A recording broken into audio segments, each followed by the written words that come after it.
अस्सलाम वालेकुम फ्रेंड्स। जैसा कि हमने ईसीजी की बेसिक सारी बातें जितनी थी इंपॉर्टेंट वो डिस्कस कर ली हैं। अब हम तरतीब से एक एक वेव को डिस्कस करेंगे, उसकी अबनॉर्मलिटीज़, पैथोलॉजीज़ को डिस्कस करेंगे और लास्ट में मैं आपको इसका क्विज़ और ओरिजिनल पेशेंट्स के ईसीजीज़ भी इंशाल्लाह दिखाऊंगा। तो स्टार्ट कर लेते हैं। P wave abnormalities. P wave abnormalities पढ़ने से पहले हमें थोड़ा सा बेसिक आइडिया होना चाहिए what is P wave. P wave के लिए आपने याद रखना है, मैंने ईसीजी में एक बेसिक बात बताई थी। ईसीजी में होती है आइसोइलेक्ट्रिक लाइन। अगर कोई भी डिफ्लेक्शन नहीं आपको मिल रही, ऊपर या नीचे वेव नहीं मिल रही, this is called isoelectric line. ठीक है। अगर इस लाइन से ऊपर कोई चीज़ जाती है तो this is called positive deflection. Line से कोई नीचे चीज़ जाती है, this is called as the negative deflection. तो पी वेव क्या होती है? P wave is actually the positive deflection in all leads. It is the positive deflection in all leads except two leads, A V R और number 2 V1। तो असल में क्या होता है? P wave is a positive deflection. इसका मतलब ये एक पॉजिटिव वेव होती है। नंबर 1 पहली बात आपने ये याद रखनी है इसके बारे में। दूसरी बात ये याद रखनी है कि पी वेव किसको शो करती है? It represent atrial depolarisation. यानी कि पी वेव जो होती है ना, ये सम ऑफ राइट प्लस लेफ्ट दोनों एट्रिया जब डीपोलराइज होते हैं तब बनती है। अब मिसाल के तौर पर ये हमारा हार्ट है, ये पड़ा हुआ है SNO। जब SNO फायर करता है तो यहाँ से 3 पाथवे के थ्रू 1, 2 एंड 3 ये सिग्नल जाते हैं और एट्रिया डीपोलराइज होते हैं और इम्पल्सिस फिर बाद में पहुँच जाती हैं कहाँ पे? AV नोड के पास। ठीक है। जब यहाँ पे दोनों एट्रिया डीपोलराइजेशन होती है, इनकी वजह से एक प्रोमिनेंट पॉजिटिव डिफ्लेक्शन बनती है। This is called as the P wave.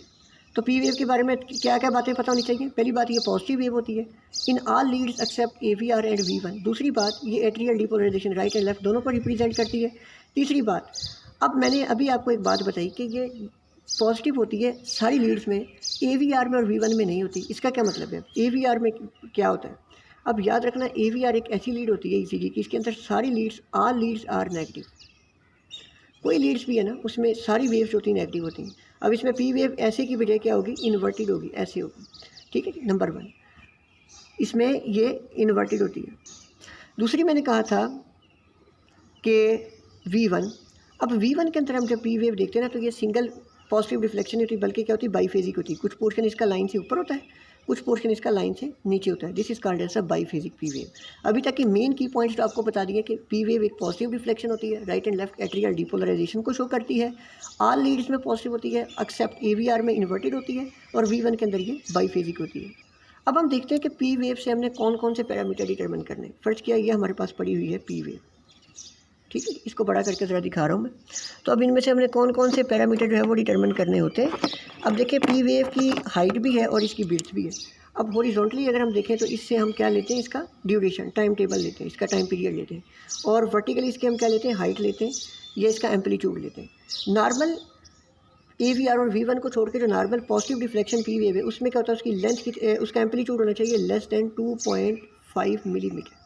याद रखें आपने, ये जो एम्पलीट्यूड होना चाहिए ना, ये 3 स्मॉल स्केयर से छोटा होना चाहिए। ये लेस देन 2.5 मिलीमीटर होना चाहिए। यानी मोस्टली ये 2 स्मॉल स्केयर पर मुश्तमिल होती है, क्योंकि मैंने आपको बताया था 1 स्मॉल स्केयर का मतलब होता है 1 मिलीमीटर। ठीक है। तो अगर मिसाल के तौर पर मैं बनाता हूँ तो इस तरह होगा, 1 स्मॉल स्केयर, 2 स्मॉल स्केयर। तो जो नॉर्मल पी वेव होगी, ज़्यादा से ज़्यादा जितनी आप लीड देखेंगे उनमें 2 mm तक होता है इसका एम्पलीट्यूड, यानी लेस देन 2.5 mm होता है।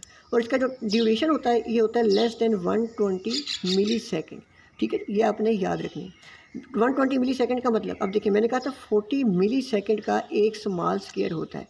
तो जो इसका ड्यूरेशन है ना, ड्यूरेशन 3 स्मॉल बॉक्स से ज़्यादा नहीं होना चाहिए। मोस्टली ऐसे होता है कि आमतौर पे ये 2 पर ही मुश्तमिल होता है, कभी 3 पर भी मुश्तमिल होता है, लेकिन लेस देन 120 मिली सेकेंड होता है। 2 स्मॉल स्केयर या 3 स्मॉल कम मोस्टली होता है, 3 स्मॉल स्केयर से कम होता है। तो ये मेजर की पॉइंट्स जितने थे आपको इसके बारे में मैंने बता दिया। अब हम देखते हैं कि बाईफेजिक पी वेव होती है तो उस वक्त इसके पैरामीटर हम कैसे लेते हैं। हम एक एक करके इसकी पैथोलॉजीज़ को डिस्कस कर लेते हैं। पहली पैथोलॉजी होती है पी पल्मोनरी। मैंने आपको बताया था कि नॉर्मली हर लीड्स के अंदर जो पी वेव होती है, इसका एम्पलीट्यूड लेस देन 2.5 mm होना चाहिए। अब देखेंगे normal P wave normal size की, अगर इसका एम्पलीट्यूड 2.5 mm से ज़्यादा हो जाए तो this is called as the tall P wave या पी पल्मोनरी इसको कहते हैं। और इसको ये किसको शो करती है? राइट एट्रियल इनलार्जमेंट को शो करती है।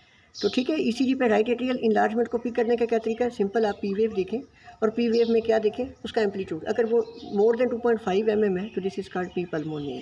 अच्छा, अब अगली अब नॉर्मेलिटी जो होती है इसको कहते हैं पी माइट्रेन। पी माइट्रल कैसे पता चलता है? नॉर्मल पी वेव ऐसी होती है या V1 के अंदर कैसी होती है? बाईफेजिक होती है। अब अगर नॉर्मल पी वेव नॉर्मल से थोड़ी सी ब्रॉड हो जाए, इसका ड्यूरेशन बढ़ जाए, ये नॉच हो जाए, या जो V1 है ना उसके अंदर जो लोअर हाफ था उसमें इसका हम निकालते थे पी टर्मिनल फोर्स, उसका आंसर मोर देन 0.04 हो जाए तो this is called as the P mitrale. दो क्राइटेरिया, ब्रॉड हो जाए नॉच या पी टर्मिनल फोर्स 0.04 से ज़्यादा हो, इसको कहते हैं पी माइट रे। ये लेफ्ट एट्रियल इनलार्जमेंट को शो करती है। अच्छा जी, अदर एबनॉर्मलिटीज़ क्या हो सकती है कि पी वेव इन्वर्टेड होती है। नॉर्मली ऐसे पॉजिटिव होती है, बात करती है नेगेटिव होती है। ये होती है in case of the junctional rhythm. Junctional rhythm का मतलब ये है नॉर्मली ऐसे नोड फायर करता है तो एट्रिया की डायरेक्शन अप टू डाउन होती है, डीपोलराइजेशन। कभी कभी pacemaker A V node बन जाता है, ये इंपल्सिस ऐसे भेजता है अपोजिट डायरेक्शन में, जिसकी वजह से पी वेव जो आती है वो नॉर्मल से उल्टी आती है, इन्वर्टेड पी वेव कहते हैं।